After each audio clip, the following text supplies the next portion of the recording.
Hey guys, insight number 3. This is further pleas to Pharaoh. So these are 3 more plagues. This will be plague 4, 5, and 6. Okay? So we've had 1, 2, 3. We've had water to blood, frogs and lice.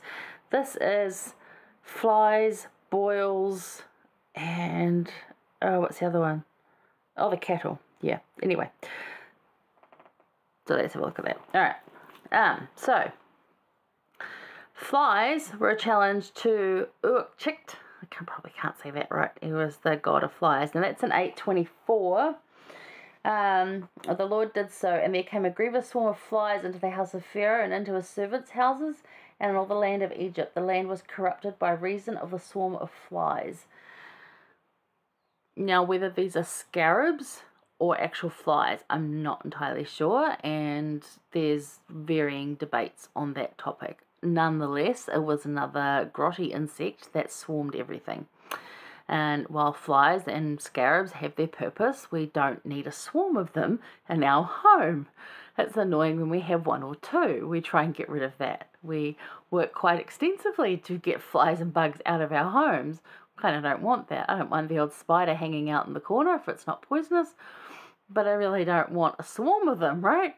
Or flies, just not really. Boils came as a challenge to healing, which was the god Sekhmet, and that's in 9:3. You read, "Behold, the hand of the Lord is upon the cattle which is in the field, upon the horses, upon the asses, and upon the camels, upon the oxen, and upon the sheep. There shall be a very grievous murrain." That's the cattle one. I've got them in the wrong order. Oh, I missed it. There you go. Cattle to challenge Hathor. Sorry, I got that in the wrong order. The cattle is to challenge the god Hathor. So he puts his hand out this time. This time they don't just see the finger, they see the hand of God on the cattle and severing the cattle. Now he's already in 22 of 8 separated out Goshen where the Israelites are living. So they're watching these plagues but not experiencing them. So that also teaches that the Lord can see a difference. And we get to that. Like they come in and they see that. Again, Pharaoh's warned. He's warned of these plagues, but no concession until the plague was upon them. Once the plague is upon them, he then goes, yeah, okay, I'm going to let you go, and then retracts it. Chance after chance after chance. But Goshen, where the Israelites are watching this happening, but not experiencing it. So what are they learning? What are they seeing, and what are they learning about Jesus Christ? I'd be pretty impressed at this point, but also maybe a little frightened. So it's good to see. Like, what are they thinking? Think about what they're thinking. So, and then in 9:10 is the boils and plagues. Mrs. Aaron actually gets to do this one, takes the ashes and spreads them out. And I'm just like, ugh. And they took ashes from the furnace and stood before Pharaoh, and Moses sprinkled it up toward heaven, and it became a boil breaking forth with blains upon man and upon beast.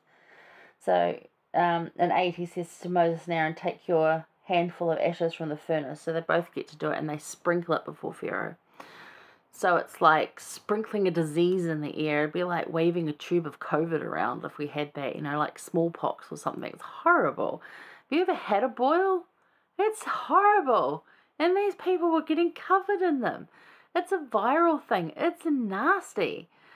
And it's very painful. So that was a challenge to Sekhmet with the healing, as I said. So this shows Pharaoh, Egypt, and the Israelites that God can distinguish between them, between Goshen and Egypt. So that they learned that.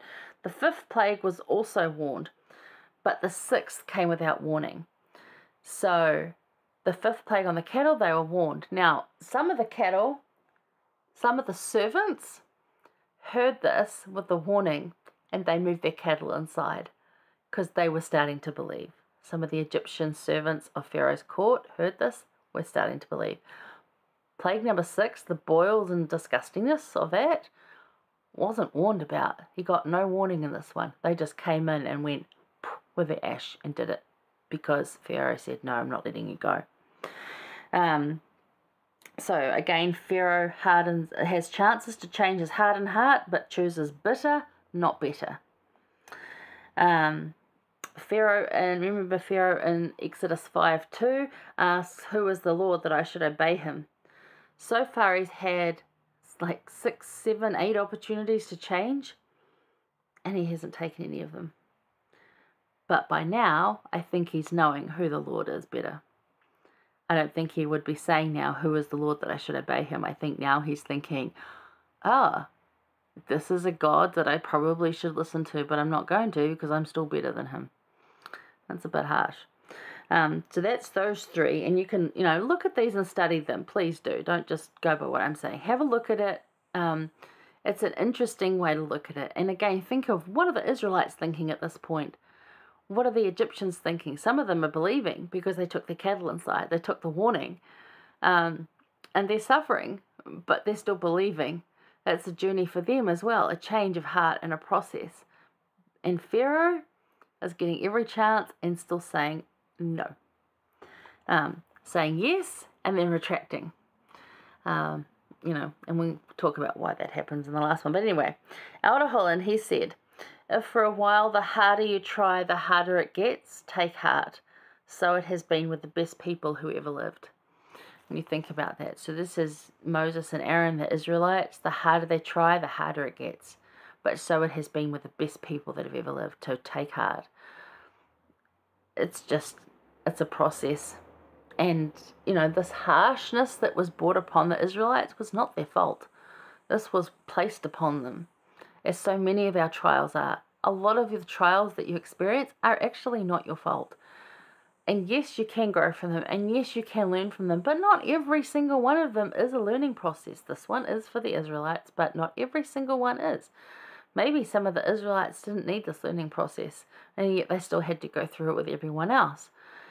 We don't know a lot of those reasons why these things happen in our lives, but it's Elder Holland saying, take heart.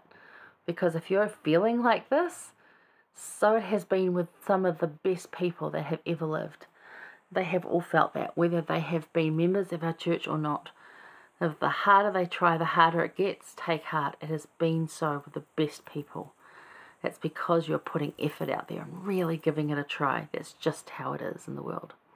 All right, we're going to go and look at the 3 plagues before the last one.